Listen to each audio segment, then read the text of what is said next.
Olá pessoal, mais um Saúde é Vida, começando para você aqui na programação da TV Câmara Campinas. E hoje nós vamos falar sobre o câncer de bexiga. E você, quer participar do Saúde é Vida? Já pensou em sugerir um tema aqui para o nosso programa? Então é só mandar sugestões para o WhatsApp. O DDD é o 19, o número é o 978293776. Vai aparecer aí na sua tela também um QR Code para você acessar pelo celular. O câncer de bexiga é o 6º tumor mais prevalente e o 9º mais letal. No Brasil, o INCA, que é o Instituto Nacional de Câncer, estima que para cada ano do triênio 2023-2025 sejam diagnosticados 11.370 novos casos de câncer de bexiga. Para falar sobre esse tema, o nosso convidado aqui do programa de hoje é o oncologista do Grupo Sonhe, Rafael Luiz do Carmo. Rafael, muito obrigada pela sua participação e por atender aqui a nossa equipe.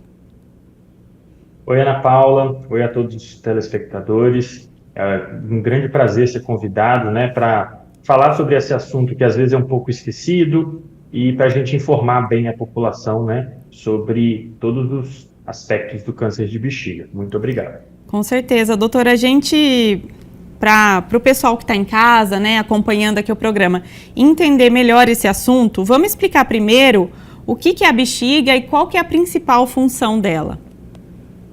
Sim. A bexiga é um órgão que fica na pelve, A pelve é essa parte inferior aí do abdômen. Ela é um órgão, basicamente, serve como reservatório.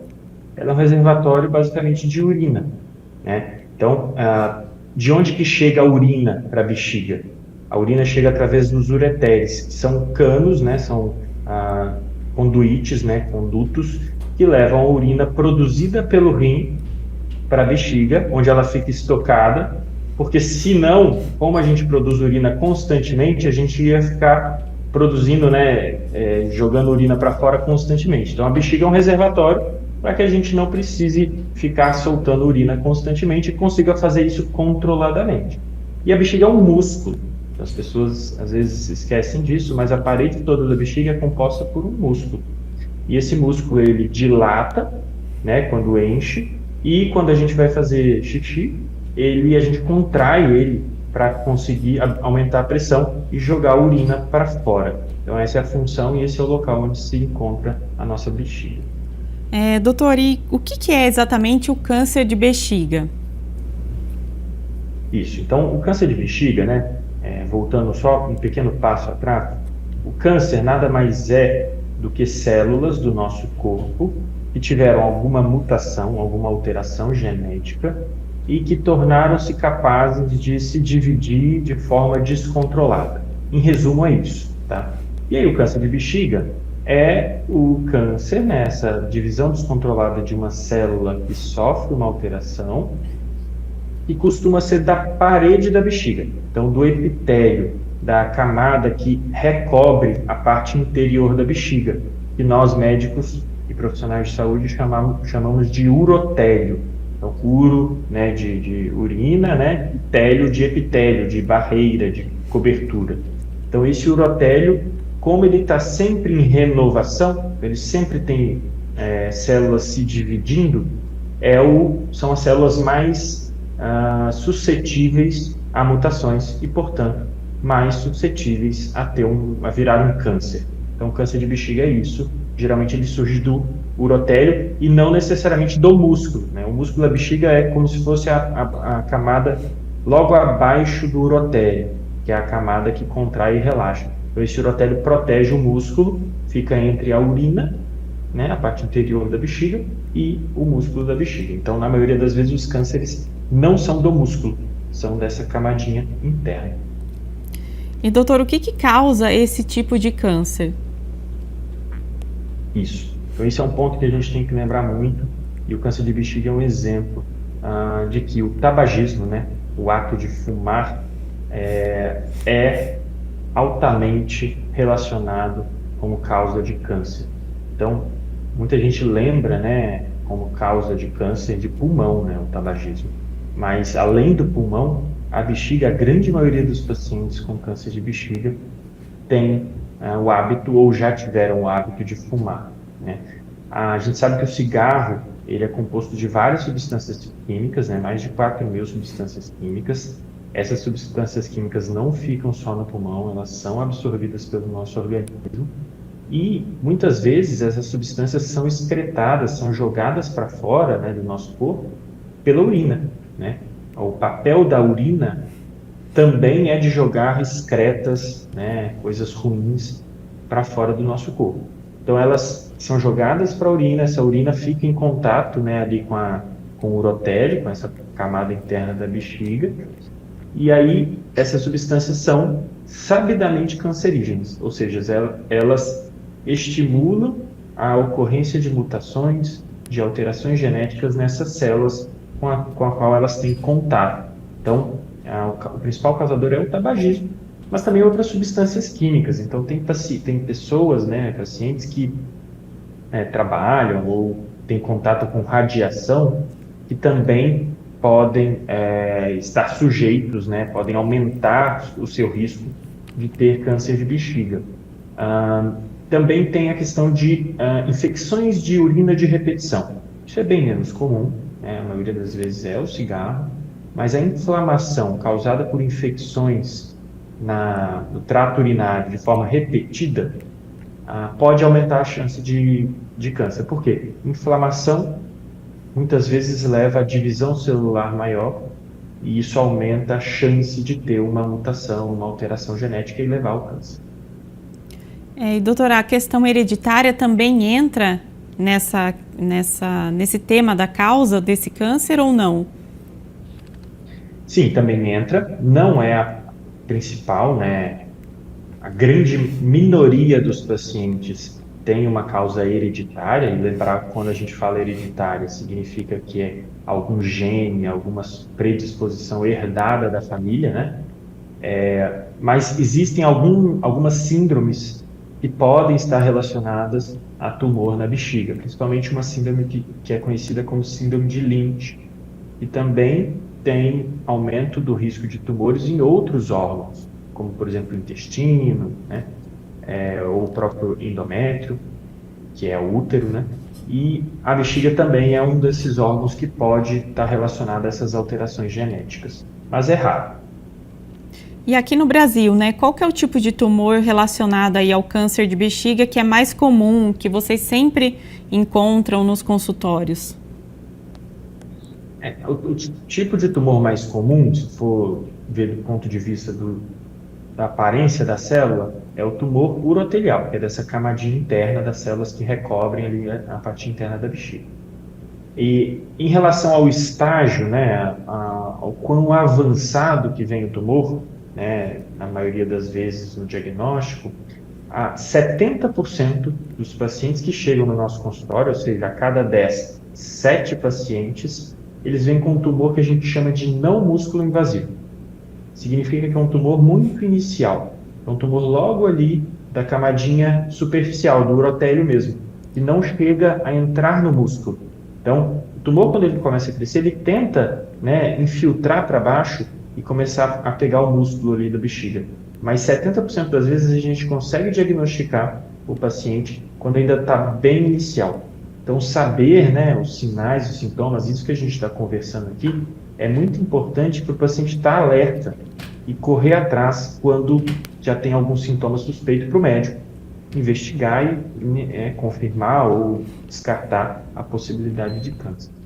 Exatamente, doutor, até entrando nesse assunto dos sinais e sintomas, quais são os principais, né, para que a população realmente fique alerta, né, preste atenção nos sinais aí que o corpo está dando?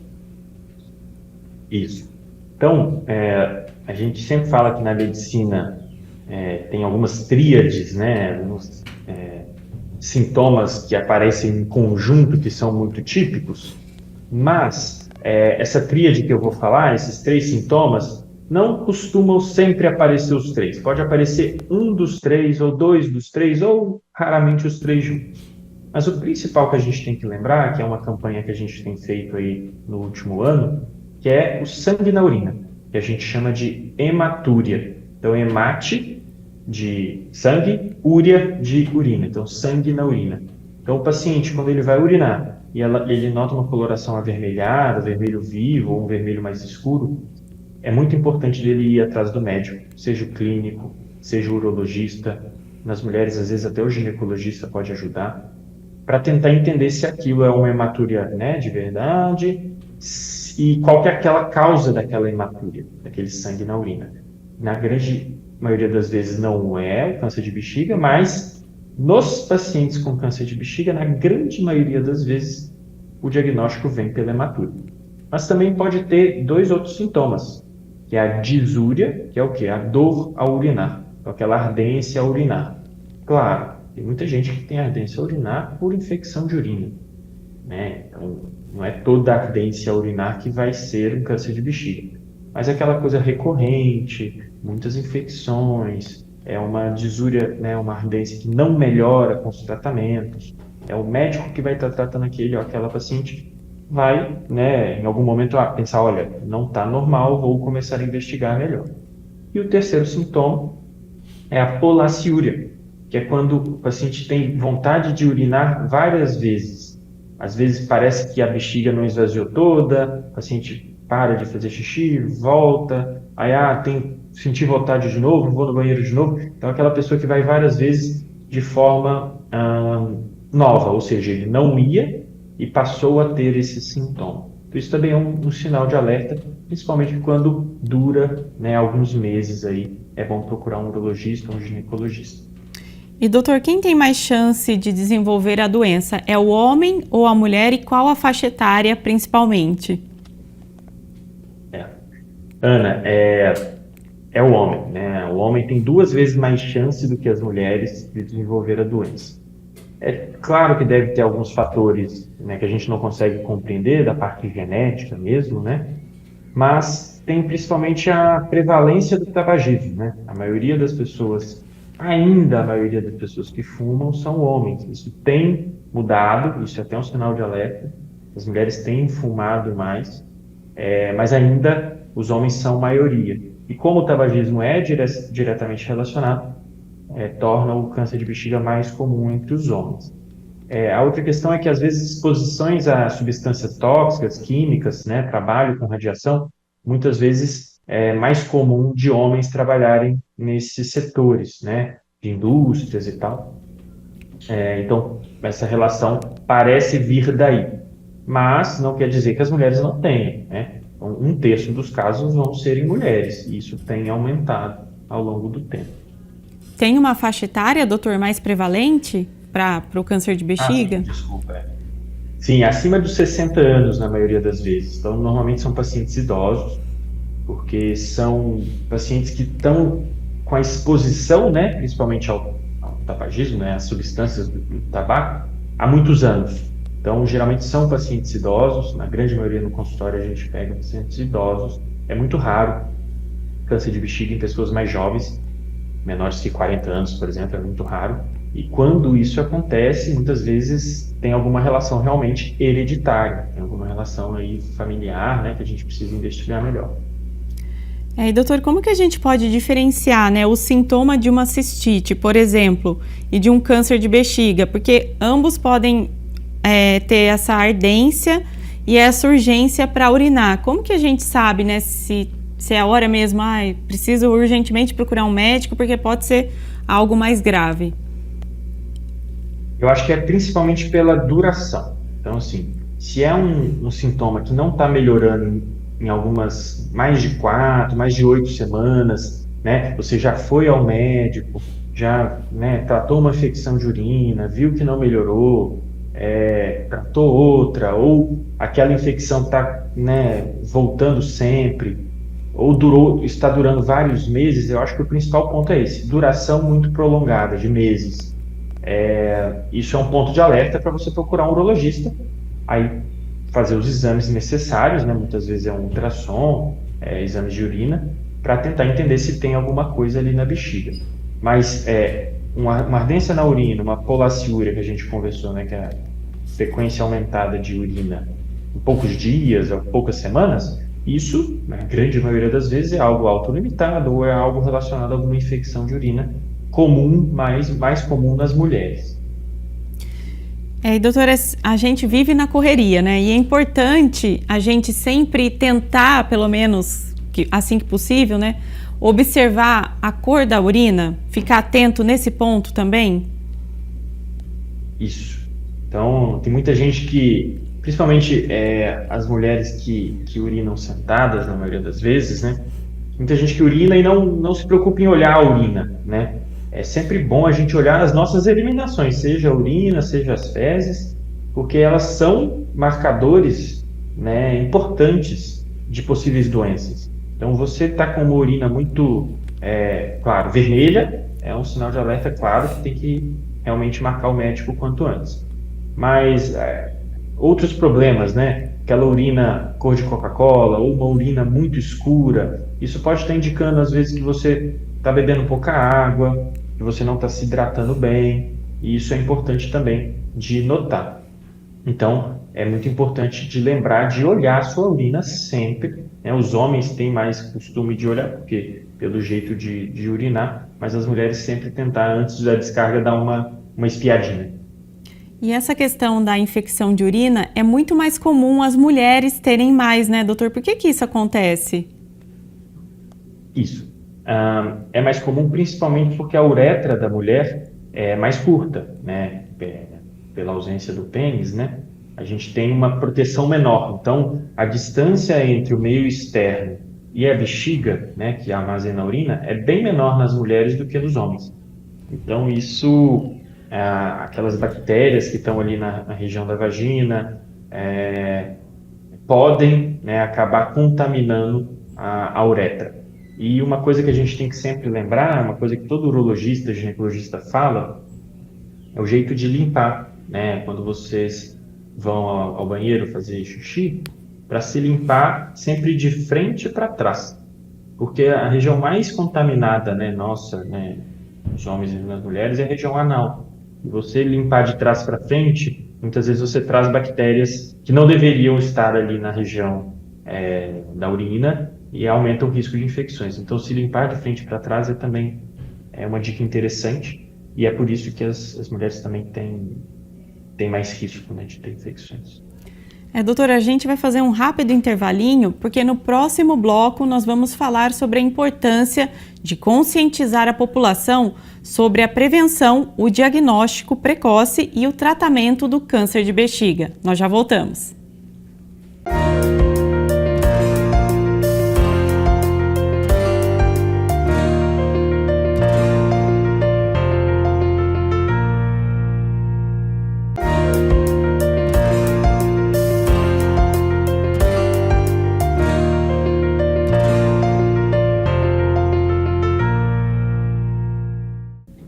Estamos de volta com o Saúde é Vida e hoje falando sobre o câncer de bexiga com o oncologista do Grupo Sonhe, Rafael Luiz do Carmo. Dr. Rafael já explicou tudo para a gente, né, sobre deu uma aula aqui, né, de forma geral no primeiro bloco sobre o câncer de bexiga, falando dos sintomas, como que a gente pode ficar alerta aí aos primeiros sinais, qual é o principal tipo de tumor, né, que é mais frequente aqui no Brasil. Agora a gente vai falar um pouquinho, doutor, sobre como é feito o diagnóstico do câncer de bexiga. Se existe algum exame específico para detectar a doença?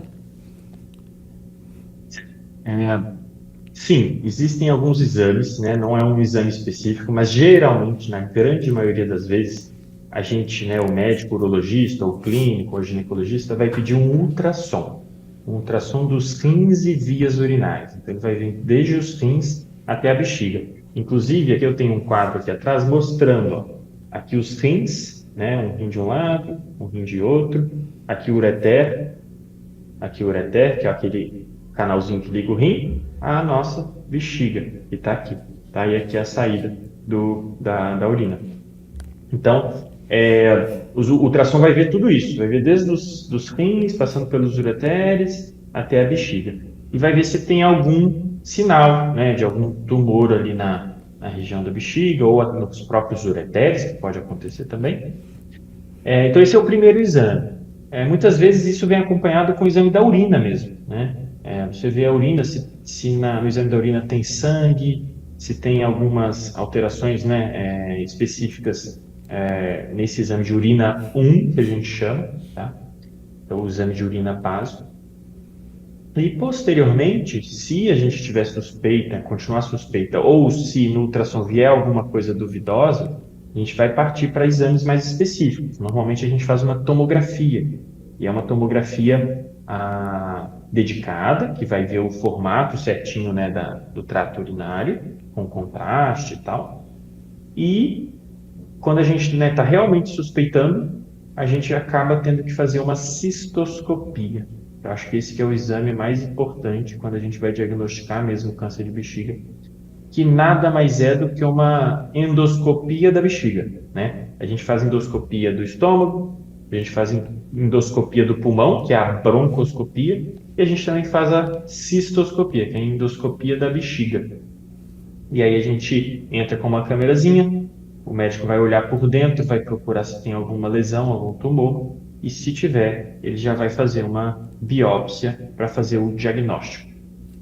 Esses casos, a gente sabe que o diagnóstico precoce é fundamental, né, doutor? Então, queria que você reforçasse aqui a importância das pessoas procurarem, né, o médico quando sentirem alguma coisa diferente, porque isso pode salvar muito a vida da pessoa e pode até aumentando, aliás, a chance de cura.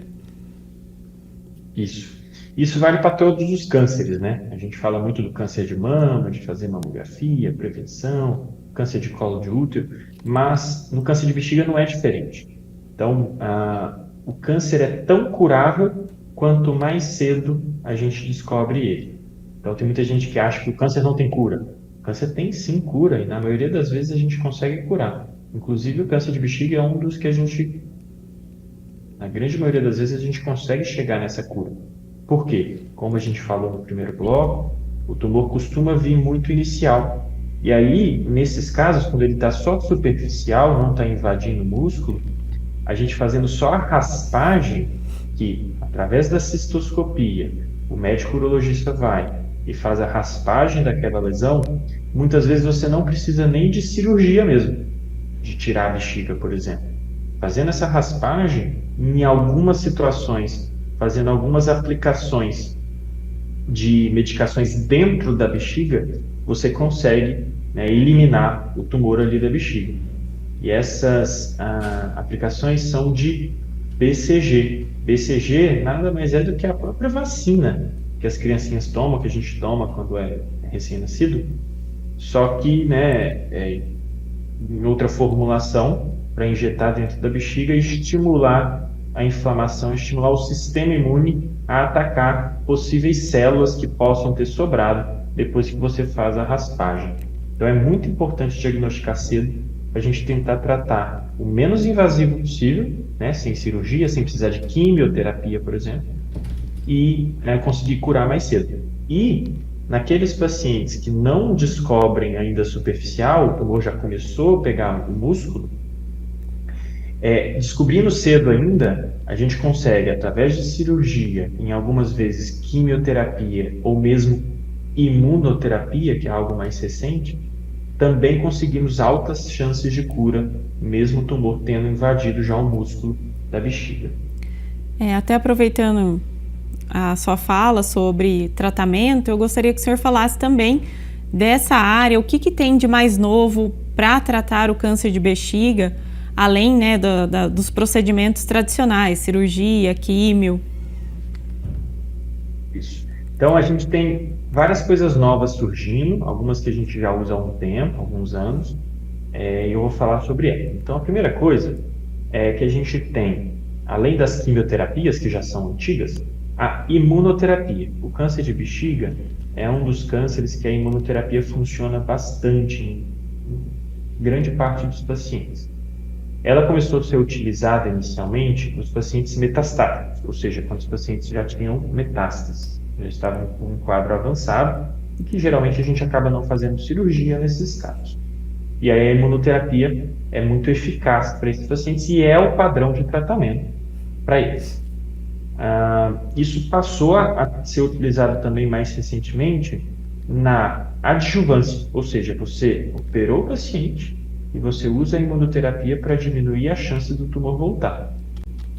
E, mais recentemente ainda, em algumas situações raras, mas às vezes a gente usa a imunoterapia mesmo depois de raspar, né? Não depois da cirurgia, mas depois de fazer só a raspagem.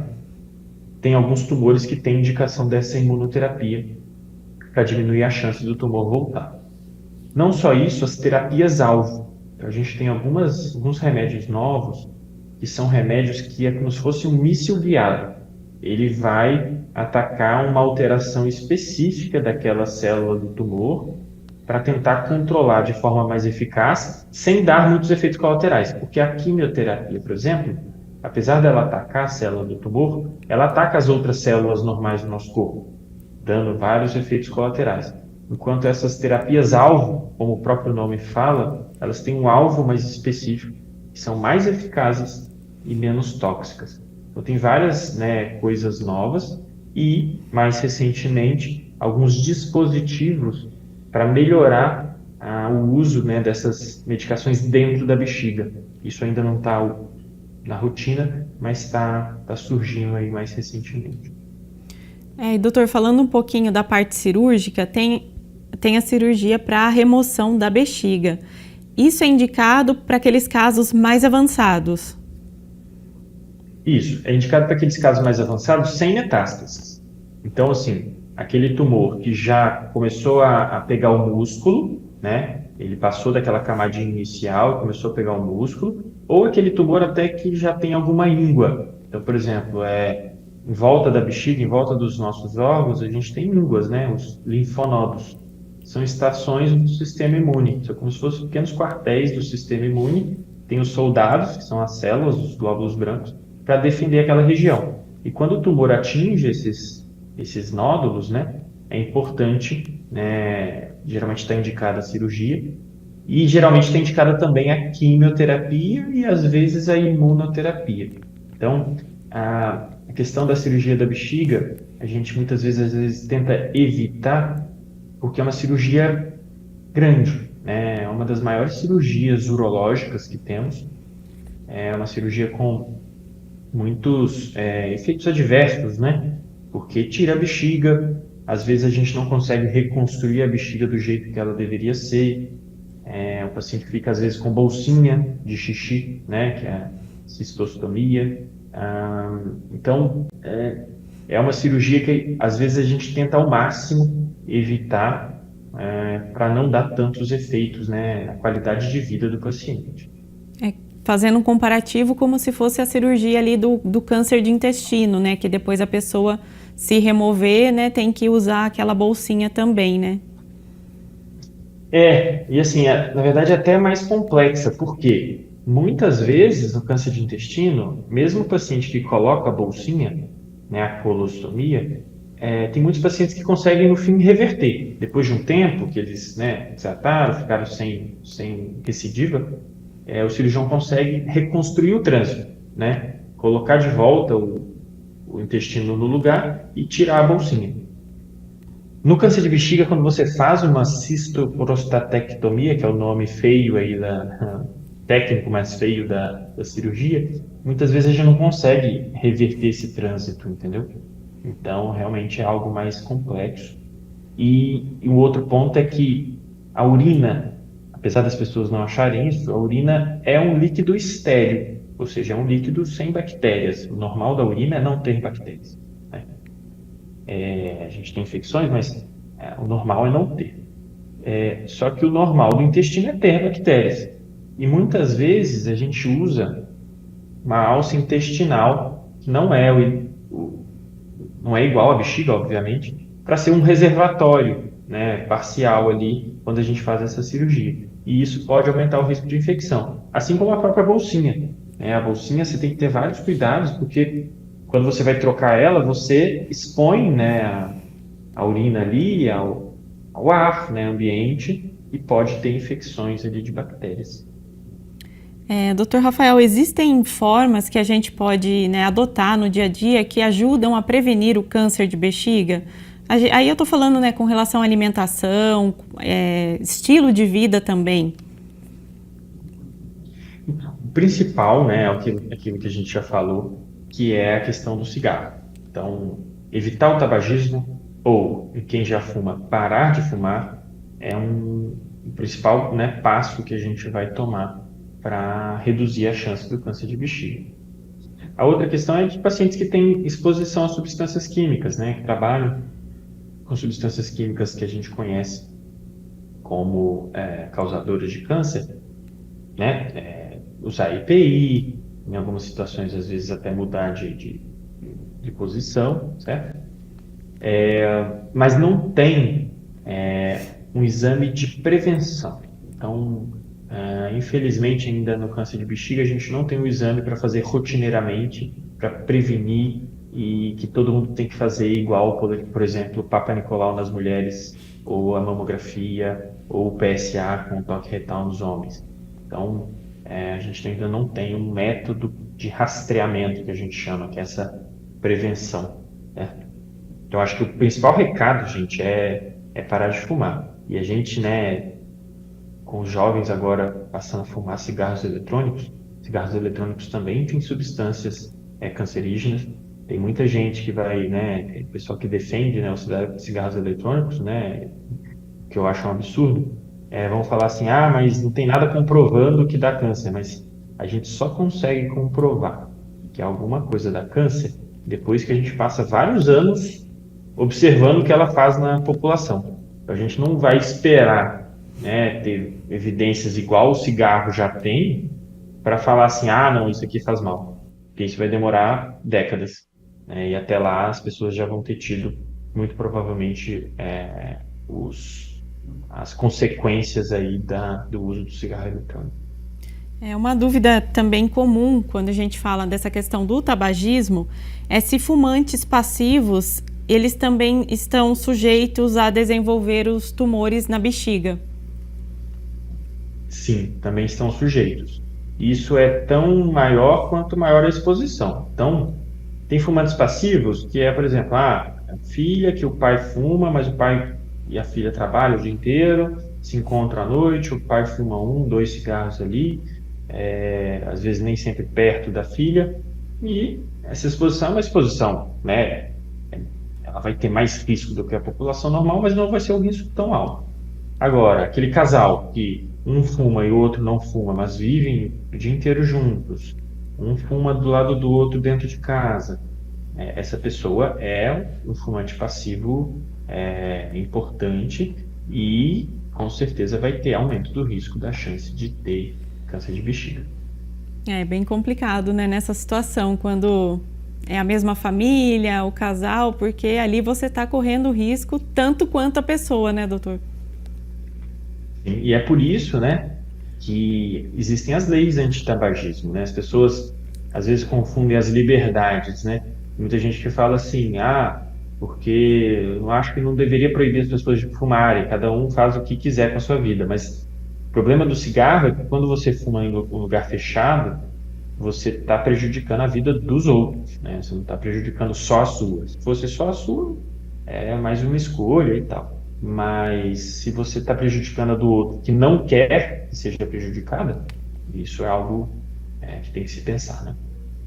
Sim, com certeza. Uma outra dúvida aqui, doutor Rafael, é que muitas pessoas, né, querem saber se isso é prejudicial ou não. Aquele hábito que a gente tem de segurar o xixi. Estou trabalhando, estou terminando uma tarefa aqui, não quero ir para o banheiro agora, vou segurar um pouquinho, ou estou no meio de uma viagem, não vou parar, vou tocar, e aí fica segurando, né, a urina. Isso pode ser um fator aí prejudicial e até desencadear a formação de um tumor? Não, assim, isso não tem cientificamente, né, comprovado que isso tenha relação com o aumento do risco de tumores. Talvez tenha algum estudo, isso eu não tenho essa informação, mas em relação à questão de infecção de urina, né? A gente sabe que segurar a urina, às vezes, né, se tem algum risco de infecção ali, pode, né, você não lavar ali a região da uretra pode aumentar talvez o risco. Mas em relação ao câncer, não temos essa informação científica. E doutor, o primeiro passo, então, para quem começou a sentir alguns sinais, né, tá com sangue na urina, não é a primeira vez, é já buscar um oncologista ou primeiro o urologista? Primeiro é o urologista, né? Podem buscar um oncologista, mas assim, o oncologista é um clínico também. Mas o oncologista, muitas vezes, ele não vai conseguir ajudar de forma tão eficaz quanto um urologista ou mesmo um clínico geral dedicado a isso, né? E as mulheres também podem buscar o seu ginecologista, que a maioria dos ginecologistas tem essa rotina já de saber fazer essa investigação, né? E tem até convênios, ou mesmo no SUS, né? Que você só consegue chegar no oncologista com o diagnóstico. Então, você às vezes não consegue marcar com um oncologista sem ter o diagnóstico de câncer, tá? Então, a minha orientação é procurar o seu médico mais fácil, seja o clínico geral.